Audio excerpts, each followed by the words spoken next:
New videos every Monday, Wednesday, and Friday. Hey guys, welcome back to my channel. If it looks like I just woke up, it's because I did just wake up.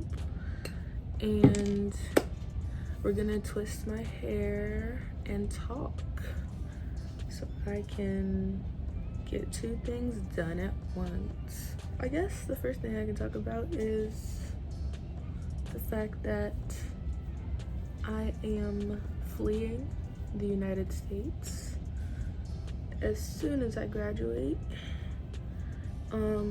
Yes, I will be moving to my continent because, okay, so when Trump was running for president, I literally told everybody, if he gets elected, I'm leaving.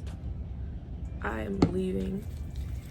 And I still am serious about that statement. And it's not even like the fact that he is president, it's the fact that he even got to that position where enough people voted for him to become president. That is my issue. Like, I really thought I was getting comfortable. Let's say that. I was getting comfortable in my position with being a black person in the United States. And I was like, things are not that bad. Like, I don't know why. But I was like, things are not even that bad. And then as soon as Trump got any sort of recognition, I was like, oh yeah, it's time for me to go. And I don't appreciate people that say, why are you running away from the issue? You need to stay here and make things better. First of all, I'm not even supposed to be here. I'm on a unauthorized permanent visa, and I did not plan to be here. So I don't understand how leaving is getting away from the problem. I don't want to be here. I never signed up for this, and it's time for me to go. And I welcome everybody of African descent to come with me. Let's talk about these cases and these officers. The Ahmaud case really threw me left because the third accomplice, well, when I was researching, one of the accomplices, they had given him credit as if he was like a hero for recording it at first. Like, when you have three suspects, I'm confused as to why he wasn't taken into custody in the first place, because the news story I was watching was like, oh, you're a hero. I can't believe you were the only one that filmed it. Like, how did you know to film it? And the whole time he was trying to corner Ahmaud in so that they could do what they did. But who was in charge of like saying, oh, he was helping out, yeah, he filmed it, yeah, you can go home, like, and then he turned himself in. Like, I knew something was off about him. In the video, they were like, do you have anything to say to his family? And he was like, I mean, there's nothing I can really say, just sorry for your loss. And I was like, that did not sound genuine. Come to find out, he was an accomplice. That's very disturbing to me. Me getting racially profiled at Whole Foods. So this is a part of my, yeah, Christian, you're black. You thought you forgot, you thought you could forget, but you are black.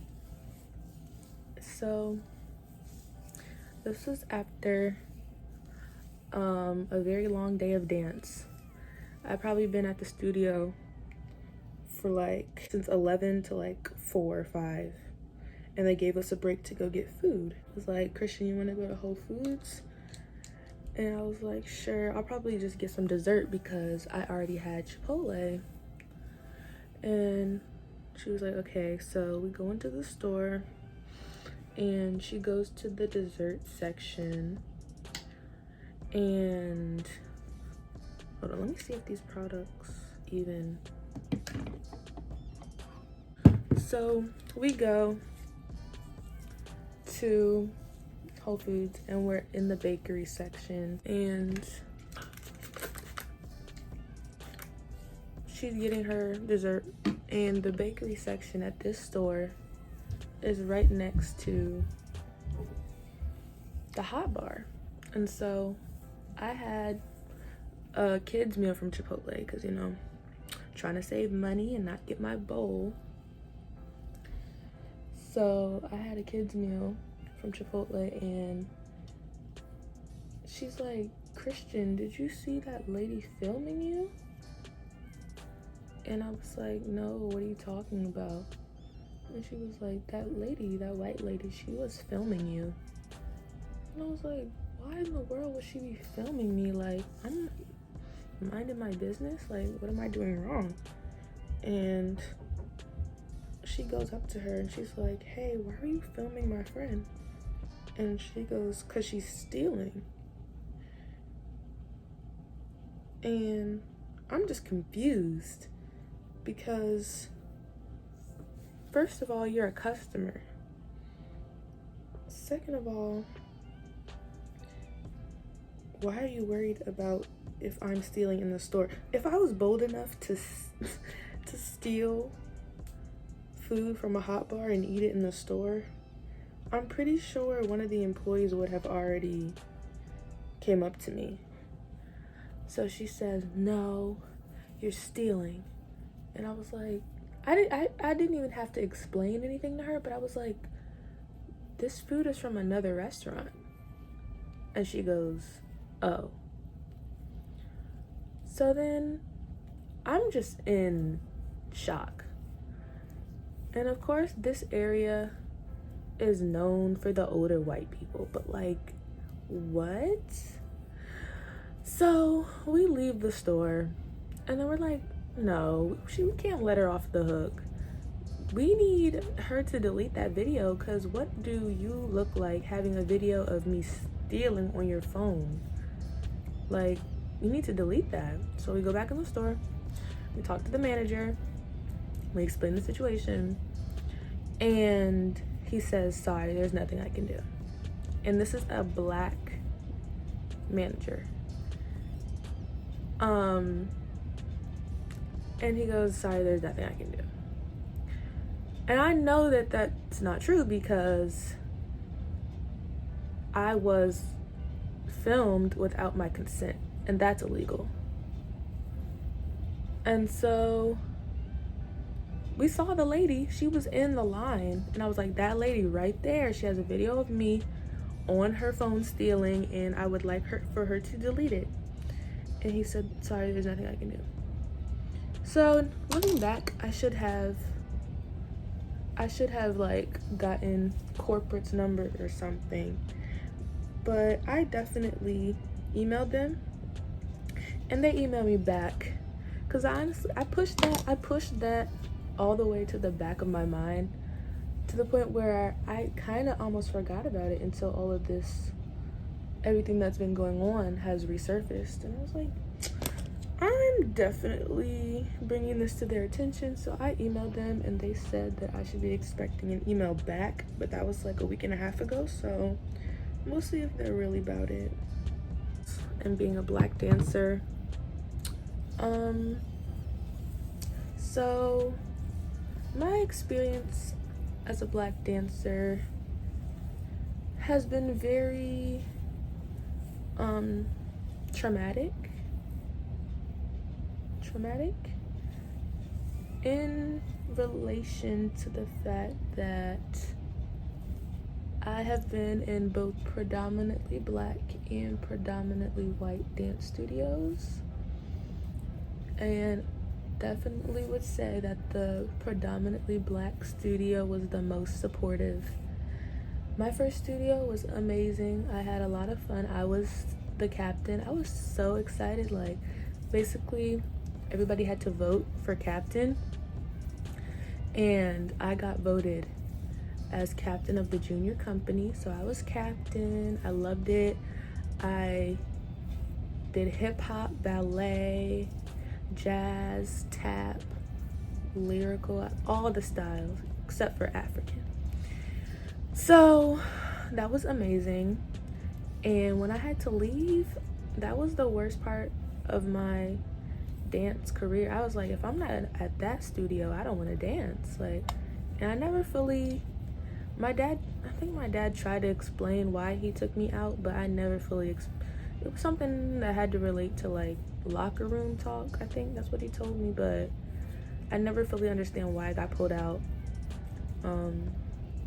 So I got pulled out, and I took like, I think I was like 11 when I got pulled out. I took like 2 years of a break. And then when I got to my other studio, which was predominantly black but run by white people, that's when I started improving my technique more. And that's where ballet came into the picture. And I would say I have come a long way. I have come a long way in terms of technique, because I think like the year before I left, that was when they started making ballet classes mandatory and incorporating mandatory ballet classes into the curriculum. So I was just getting into ballet technique. So when I got to the next studio, it was ballet focused. It was ballet, modern, and jazz. I remember, this is me being sensitive, but I remember we were talking about hair, and this was back at the point where I had just cut off my heat damage, so doing buns was like a little bit of a struggle. So sometimes wearing puffs was the thing to do. And so one of the white teachers was like, yeah, I don't really like puffs. I wouldn't prefer those. And it made me sad, and I started crying, because my puff was like my go-to hairstyle. And for somebody to say that they don't like that hairstyle, it made me sad. And I started crying in class.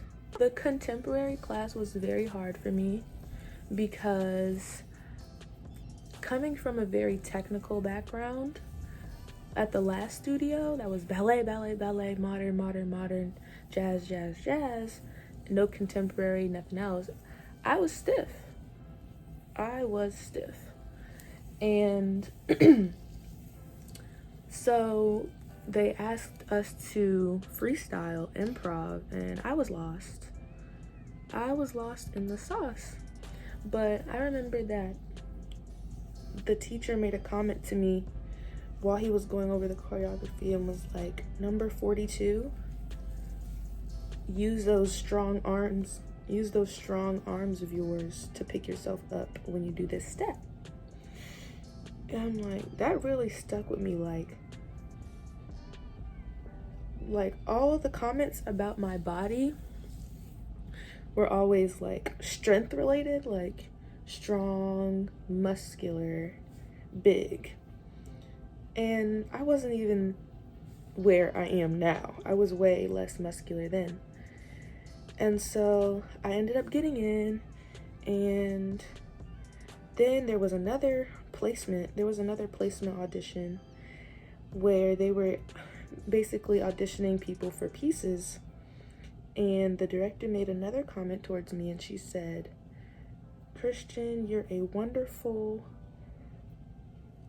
contemporary powerhouse. Like, it's always some sort of like, you're so strong comment. And I like really dissected it, like, how come everybody else always gets compliments about how they're so graceful and beautiful and elegant, but I get strong, muscular powerhouse? So I definitely noted that. I've also had the issue with the photoshopping my picture to make my nose thinner. I would say the first year that I was there, That was when I got paid attention to the most. I was in 9 pieces in the end of the year show. And my senior year, I was in like 4 or 5, 6 at the maximum. So I feel like the first year that you're there, they really try to like pay attention to you and suck you in. You're like, okay, and you're getting paid attention to.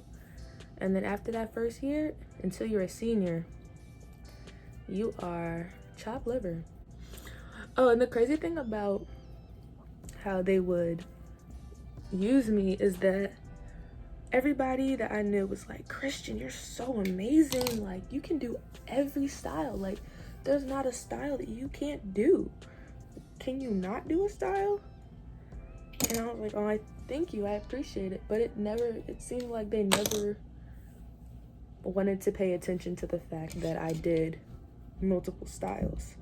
It was only my peers that noticed, like, you do every style. You do hip hop, you do ballet, you do African, you do jazz, you do like flamenco. There is no style that I will say, oh, I can't do that, or I won't attempt to do that. And so that was pretty frustrating.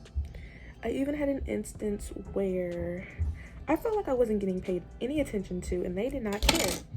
So I had a teacher basically recruit me to be in an African dance company, and we performed at African weddings. We performed at Ghanaian weddings. That's where we performed. We performed at Ghanaian weddings and events. And he basically recruited people that weren't being used into his African dance company, and I was happy because that was my first. So basically, when I was little, I did African dance, but only because my mom forced me and bribed me with a bike that I never got. But that was my first time doing African when I was like 5, and I was having a little hissy fit because I did not, like I said, I am an introvert and I don't like being the center of attention or performing, and I didn't really like get into performing yet. So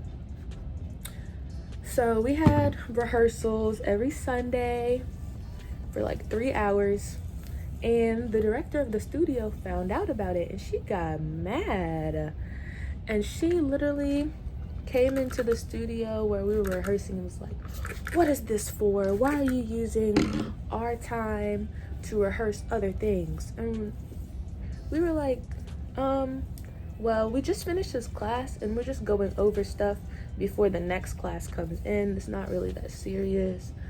And you can tell she was mad. I'm like, why are you mad? You don't even use me in the first place. And I definitely told her, like, I feel like I am not in the amount of senior pieces that I should be in for it to be my last year. Like, I'm in like 4 pieces and I feel like I'm not being used. And she was like, well, remember when we had that master class that year? She was like, remember when we had that master class and that residency? I put you in such and such's piece. And I was like, now I'm like, okay, is the system rigged? Because how are you gonna tell me that guest artists came to my studio and you put me in the piece when they chose? Like, what is this? I don't understand. So I don't know what that was about, but it's always something at that studio, always something. And then let me tell you about the black teachers. Let me tell you about the black teachers. With the exception of the black teacher that I knew coming in, very, very abusive, very, very abusive. And in the black dance world, it's very common that black dance teachers will like be verbally abusive and mentally abusive.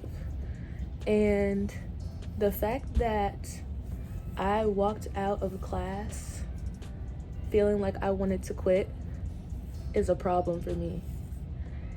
So when you're a black dancer at a predominantly white studio, all of the black dance teachers are already tough. But then they're extra tough on you because they know how hard the dance world is for black dancers. But the way that they take it out, like, the way that they critique and take it out on you is very, very harmful. Definitely got picked on for a lot of things that I can't control. And I just did not like that. I even had a teacher, this was a white teacher though, but I had a teacher who basically told me to do something, and I told him that I couldn't because my injured foot. And he was like, yes, you can. And he came over to me and tried to make my body do what he asked me to do. And he hurt my ankle. And I walked out crying. And then when I walked out to get a tissue, and he was like, don't run away from us, don't leave us. And I was like, you're not about to hurt me and then tell me how to feel about it. That's not what this is. I did not like that. I also had, this is one of my most traumatic experiences. So I was in class, and this class, I feel like sometimes when you have a teacher that like,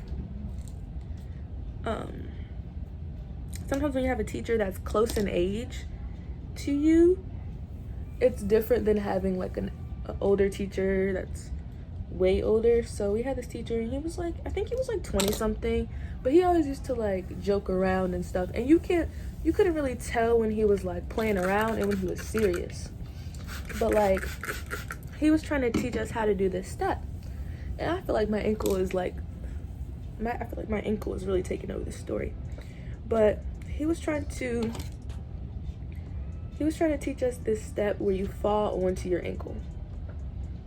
And I was very hesitant because I don't care how long it's been, I'm still scared to do stuff on my ankle, and as I should be, because I don't want to re-injure myself.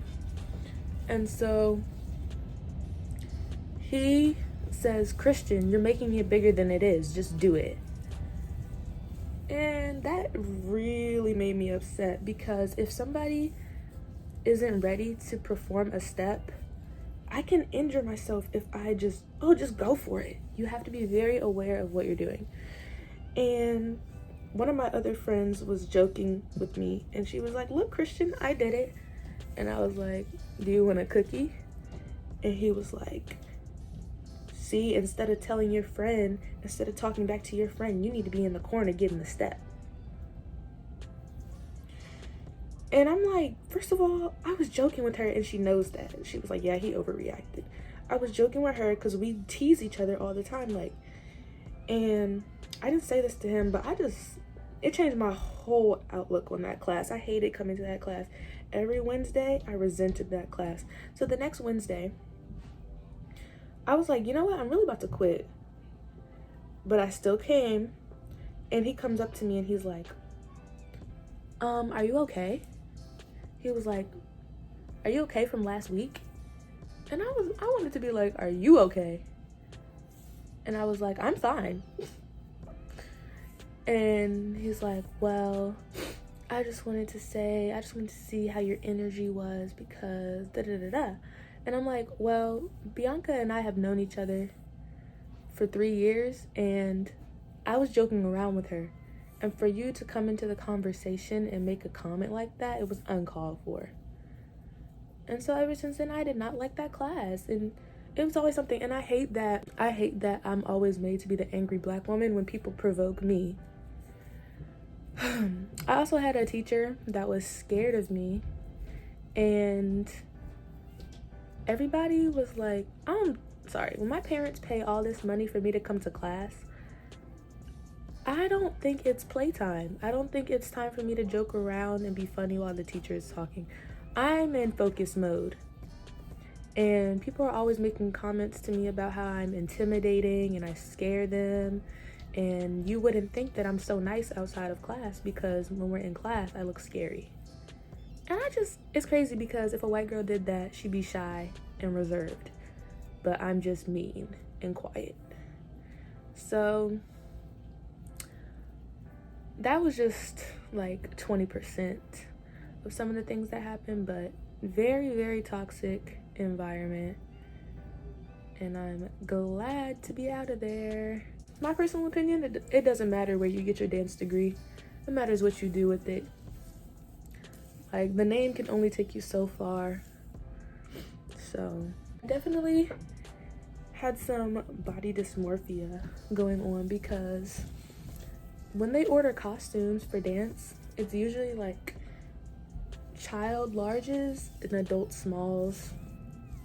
And I got brainwashed to the fact that I really thought I was a large, because in dance clothes, I would always have to get, like, because I have a long torso and I'm taller, I would have to get a large. And so when I used to go into stores, I would go straight to the larges in like Target, and then wonder why everything fits so big, and come to find out I'm a small in women's clothing.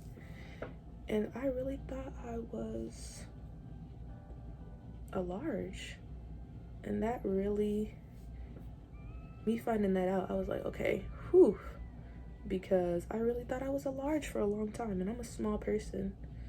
So yeah, that's enough on that. And I come across this article that says, yeah, systemic racism is bad, but is it really as bad as it seems, or something like that.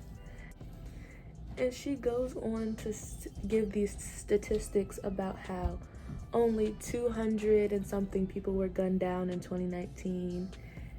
1,000 people, it was like 1,000 and something people were gunned down by the police in 2019, and only 200 something of them were black. So how is that unequal? Well, Miss Lady, bringing out statistics does not make you sound smarter, because black people are 13% of the population. So if they're 1/4 of the people that are getting killed, if you know about statistics, that is concerning, and that's alarming. And then I look up who she is, and she's a conservative journalist. I'm like, makes a lot of sense. I just can't believe people like that really went to college. Like, what? You really have a degree out here spewing this information that is just incorrect.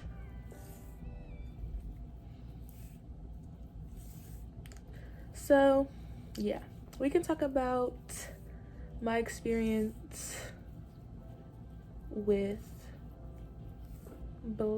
white people.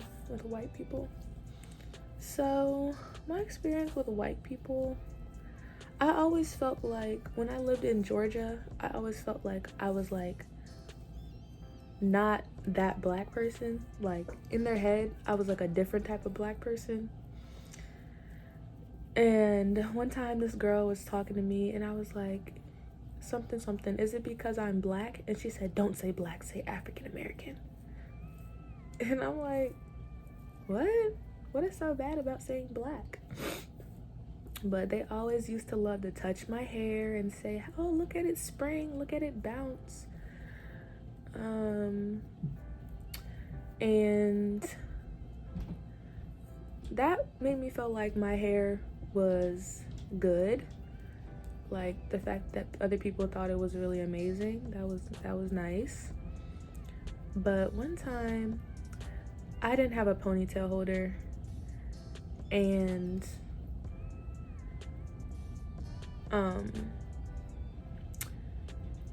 I basically was holding my hair in a ponytail with my hand, and this lady she came up to me, and she was like, you really care about your hair, don't you?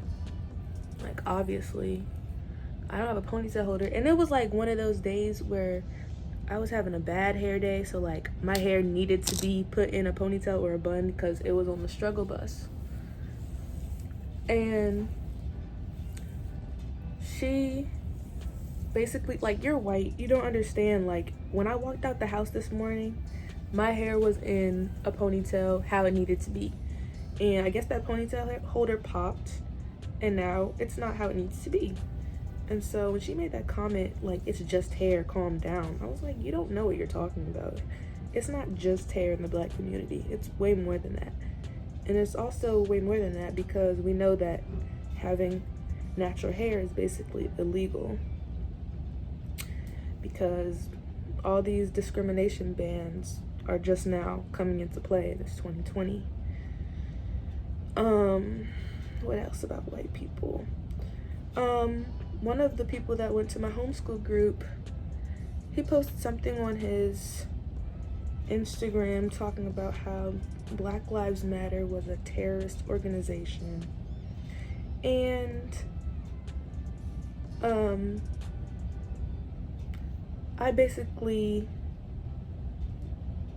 told my mom, and she emailed his mom and was like, oh, Andrew said he never said that. And I'm like, here are the screenshots. Send Andrew's mom the screenshots. No response. Yep, he said Black Lives Matter is a terrorist organization. Blue Lives Matter, what about the police? And this was very sad because I had been over this dude's house many times, and he was always in the corner on his computer. Like, he never greeted us or anything, so I should have knew something was off. But I didn't really have a problem with him, but now I see why he avoided us when we came over his house, because he was Blue Lives Matter, Black Lives Matter is a terrorist organization.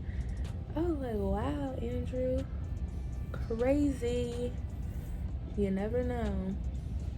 You never know with these people.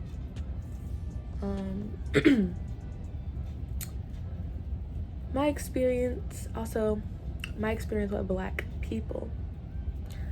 So my experience with Black people has been very wishy-washy. I've had Black people ask me why I talk white and why I talk so proper, which is it's just like, what does that even mean? Do you associate white people with correct grammar and Black people with slang? I don't know. But people have always asked me why I talk proper, why my hair is so long, always getting asked if I mix. Black girls touching my hair without my permission.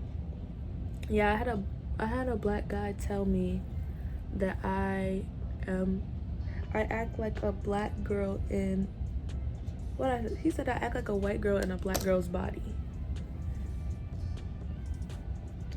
And I didn't appreciate that.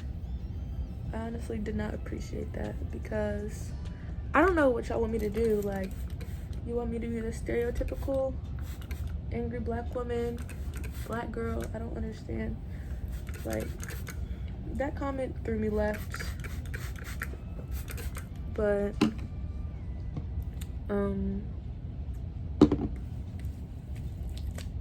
yeah, definitely leaving the United States ASAP. No Rocky.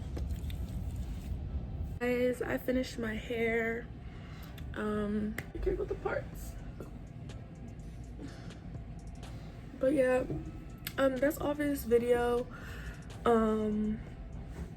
Yeah, I hope you guys will come to Africa with me and we can all live happily ever after. So thanks for watching. I'll see you in the next video. Bye.